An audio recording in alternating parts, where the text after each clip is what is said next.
वीर अब्दुल हामिद की शौर्य गाथा, एक अमर भारतीय सैनिक की कहानी। भाग 1। मिट्टी से जन्मा सपूत। गाजीपुर जिले के धामूपुर गांव की सुबहें आज भी वैसी ही होती हैं। हल्की धूप, गंगा की ठंडी हवा और खेतों में काम करते किसान।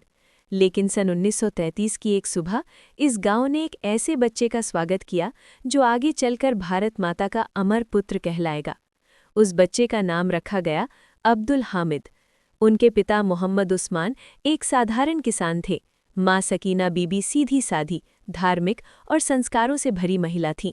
घर कच्चा था, साधन सीमित थे, लेकिन संस्कार अमीर थे। बचपन से ही हामिद अलग थे।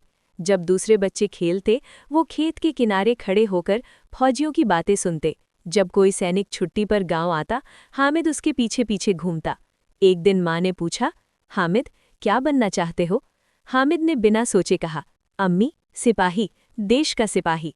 माँ मुस्कुराई। पिता ने सिर पर हाथ रखा। उसी क्षण नियति ने एक पंक्ति लिख दी। भाग 2। फौज का सपना। स्कूल की पढ़ाई के बाद हामिद ने मेहनत शुरू कर दी। गांव के नौजवानों के साथ कसरत, दौड़, कुश्ती, हर दिन खुद को मजबूत बनाना। 1954 में वो दिन आया जब उन्होंने भारतीय सेना में भर्ती के लिए आवेदन किया।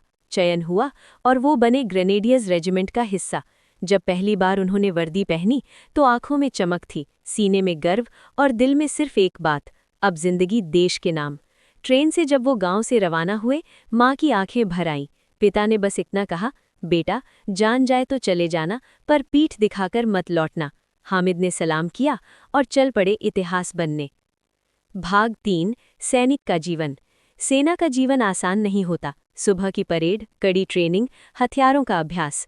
अब्दुल हामिद जल्दी ही अपने अफसरों की नज़र में आ गए। वो शांत थे, कम बोलते थे, लेकिन जब बात ड्यूटी की आती तो शेर बन जाते। उनकी खासियत थी धैर्य, सटीक निशाना और डर से बिल्कुल आज़ादी। साथ ही सैनिक कहते, हामिद, अगर मौत भी सामने खड़ी हो तो ये आदमी पहले निशाना लगाएगा। भाग 4। 1965। युद्ध की आहट। सन 1965 भारत पाकिस्तान के बीच तनाव बढ़ चुका था। सीमा पर हलचल थी। सितंबर आते आते युद्ध छिड़ गया। पंजाब के खेमकरण सेक्टर, असाल उत्तर, ये इलाका युद्ध का केंद्र बनने वाला था। पाकिस्तानी सेना को घमंड था अपने पैटर्न टैंकों पर। अमेरिका से मिले आधुनिक, भारी और घातक टैंक। उनका दावा था, हम दिल्ली तक पहुंच जाएंगे, लेकिन उन्हें नहीं पता था भारत की धरती पर अब्दुल हामिद खड़े हैं। भाग 5। जीप वाला सिपाही। अब्दुल हामिद को जो जिम्मेदारी मिली वो आसान नहीं थी। उनके पास कोई भारी टैंक नहीं था, बस एक जीप और उस पर लगी रिकॉइललेस गन। अफसरों ने कहा, साहब, टैंक बिखे तो पीछे हट जाना। हामिद मुस्कुराए, साहब, पीछे हटना तो दुश्मन का काम है। भाग 6। असाल उत्तर की रणभूमि।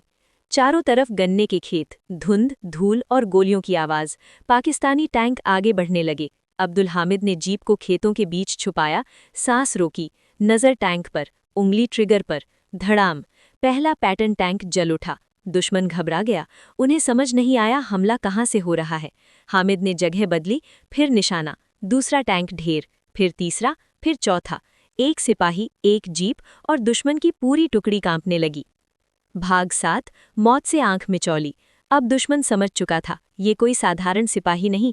उन्होंने हामिद की जीप को निशाना बनाया, लेकिन हामिद रुकने वालों में से नहीं थे। उन्होंने आखिरी बार रेडियो पर कहा, साहब, अभी कुछ टैंक बाकी हैं। फिर एक जोरदार धमाका। दुश्मन का गोला सीधे जीप पर लगा। धुंध, आग, खामोशी। भाग 8। वीरगति। अब्दुल हामिद वीरगति को प्राप्त हो चुके थे, लेकिन उनके चारों ओर दुश्मन के जले हुए टैंक पड़े थे। असाल उत्तर की लड़ाई भारत जीत चुका था। पाकिस्तानी सेना पीछे हट चुकी थी। भाग 9। अमर सम्मान। जब ये खबर दिल्ली पहुंची, पूरा देश स्तब्ध था। एक साधारण जॉइंट कमीशन्ड ऑफिसर इतिहास रच गया था। भारत सरकार ने उन्हें मरणोपरांत परमवीर चक्र से सम्मानित किया। वो ये सम्मान पाने वाले पहले जेसीओ बने। भाग 10। जो अमर हो गया। आज भी गाजीपुर में उनका स्मारक, सेना की परेड में उनका नाम, बच्चों की किताबों में उनकी कहानी, ये सब कहता है, वीर मरते नहीं, अमर हो जाते हैं। अंतिम संदेश। वीर अब्दुल हामिद की शौर्य गाथा हमें सिखाती है, देश के लिए जान देना सबसे बड़ा धर्म है। वीर अब्दुल हामिद अमर रहें। जय हिंद।